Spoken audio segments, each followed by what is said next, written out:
Hello guys! Hello! Para sa lahat ng fire sign, Leo, Aries, Sagittarius, welcome dito sa aking channel. Kapalaran 888, welcome. Alamin natin kung anong messages, vibration, gabay energy. This is general reading. So, fire sign, Leo, Aries, Sagittarius, I hope na makuha mo yung energy para sa reading na to. So, first card natin dito is Toil and Labor. It's number 38. So, 8, 9, 10, 11. Meron ka, fire sign, Leo, Aries, Sagittarius, na minamanifest na completion. Achievements and completion. So, kung makikita mo, sinasabi ng barahan na sobra-sobra kang magiging abala. It's either trabaho, business, or ano man yan na pinagkakaabalahan mo.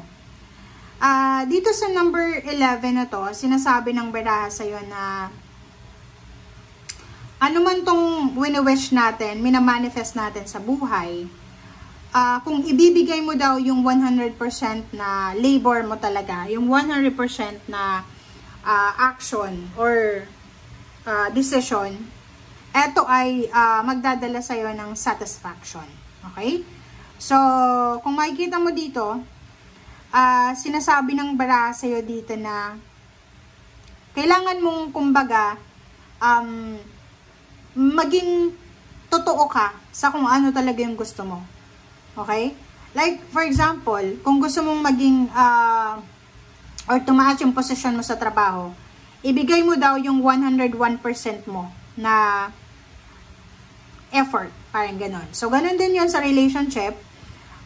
Ibig sabihin na ito, trabahuhin natin yung mga bagay na gusto nating makuha. And kasalukuyan, magiging sobrang busy ka. Sa araw na ito, 2 araw siya or pwedeng sa mga susunod na araw. So, magiging sobrang busy ka, magiging sobrang workaholic ka. Okay?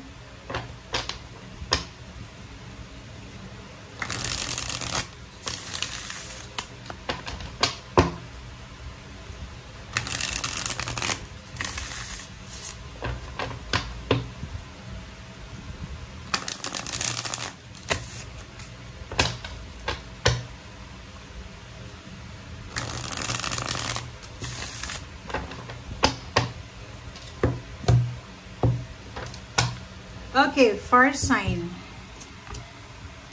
Okay, first 2 cards natin dito is King of Swords and 6 of Cups. So, kung makikita mo dito, meron sa inyo fire sign, Leo, Aries, Sagittarius na masyado kayong nakafocus sa past nyo. Pwedeng masyadong nagre-reminisce ka ba? Or inaalala mo ba yung mga nakaraan mo? It's either past relationships, or past jobs, past careers, past travel, or anything na past siya. So, ibig sabihin niya, ang focus mo sa ngayon is tungkol sa nakaraan. Pwedeng yung iba sa inyo gustong makipagbalikan sa kanilang relasyon, gustong balikan yung trabaho na dati nilang trabaho, gusto nilang balikan yung nakaraan na masaya sila, contented, and happy, joyful, parang ganun. Okay. Okay, next card natin is 10 of Cups and Ace of Wands. So, these 2 cards, nagsasabi sa inyo dito na meron kayo na ina-anticipate. Merong fire sign, Leo, Aries, Sagittarius dito na naghahanda ka or pinaghahandaan mo yung family celebrations. Pinaghahandaan mo yung party, it's either wedding, anniversaries, birthdays, baptism, baby shower, housewarming, house blessings, or anything na celebratory siya. Justice. Wow, good karma. So, fire sign, Leo, Aries, Sagittarius, sinasabi ng baraha sa'yo dito na sobra-sobra kang excited. Excited ka sa paparating na pera, excited ka sa paparating na balanse, excited ka sa paparating na hustisya or justice.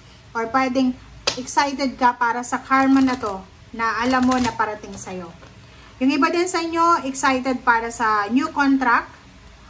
Ano man ang kontrata na yan na excited ka, sinasabi ng baraha na pwedeng magdala yan sa'yo ng sobra-sobrang ligaya and contentment.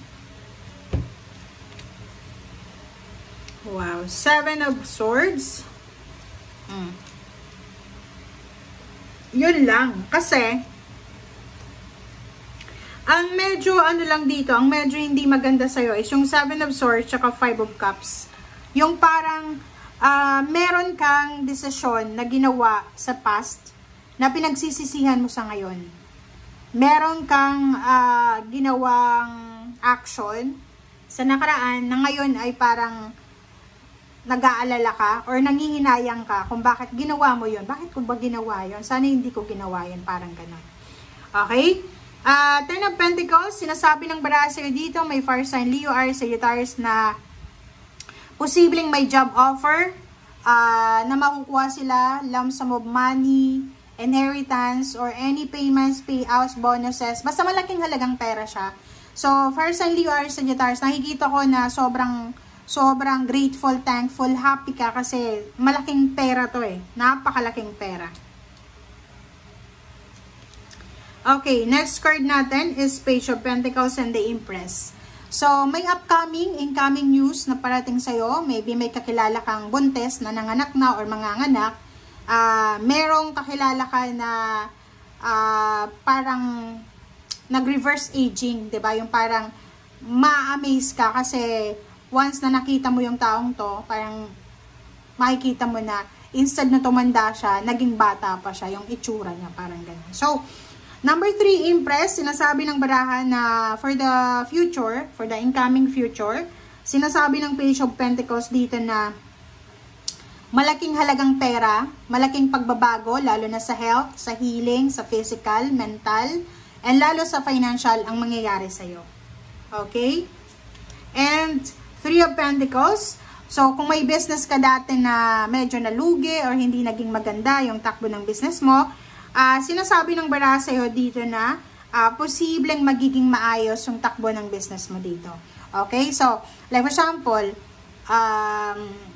nalugi ka na, tapos bigla kang makakaisip ulit ng desisyon na, ay, kailangan kong buksan ulit. Kailangan ko ulit magsimula. Or like for example, nag-apply ka sa isang company, tapos hindi ka natanggap.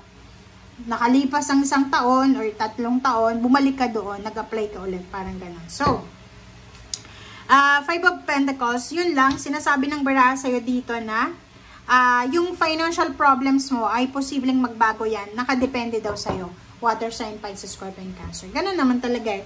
Lahat tayo, dito sa mundong ibabaw, binibigyan tayo ng pagkakataon ng universe na ma-experience yung mga blessings. But, depende yun sa atin kung tatrabahuin talaga natin. So, yun na nga, same dito sa toil and labor, sinasabi na depende sa atin kung gusto nating maging maayos yung takbo ng buhay natin. So, kailangan mong humingi ng tulong if you need help, and wag mong masyadong, kumbaga, kunin lahat ng obligations para maging maayos. Okay? Thank you guys for watching. Bye!